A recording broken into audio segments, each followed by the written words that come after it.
Boker Tov, good morning. We continue with our 3-minute daily dose of Torah. We asked the question yesterday, why is it that the Torah has a list of nations that, even if people will convert, cannot marry amongst us? And the list is only 4 nations. Right, Amalek is on its own category, but because we got to actually wipe them out.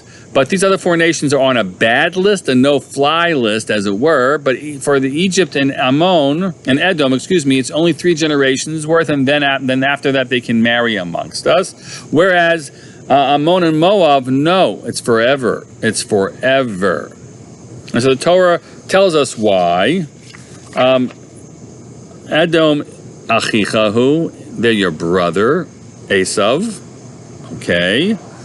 Egypt, kiger hayita be'artzo, you were a stranger in his land.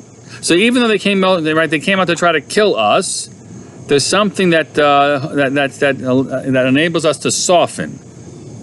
Again, we're talking about people who they want to become Jewish. They have become Jewish and they want to marry amongst us. So we're not blocking them in the same way that we block Ammon and Moab forever. Why? Al davar lo kidmu etchem b'lechem uvamayim b'derech b'tzeitchem b'mitzrayim v'asher sachar lechat bilam ben bo'or miptor min aron na'arayim l'kal. So partially because of the role of Bilam, who was hired to curse us. They want to put a curse on us. There's nothing we're going to ever forgive about that, apparently. But let's just sit in this other explanation that's offered here also, is that they wouldn't give us bread and water when we're thirsty and hungry. We asked to be able to have passage, and they just wouldn't make it happen. And they wouldn't be kind to us, and they wouldn't even offer us a morsel to eat. Again, there were 2 million people; it's a lot of morsels. But that's what you have.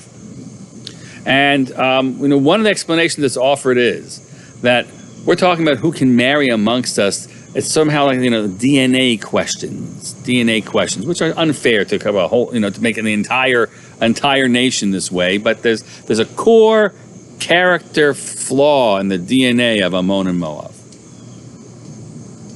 They're not kind. They wouldn't give us a morsel to eat.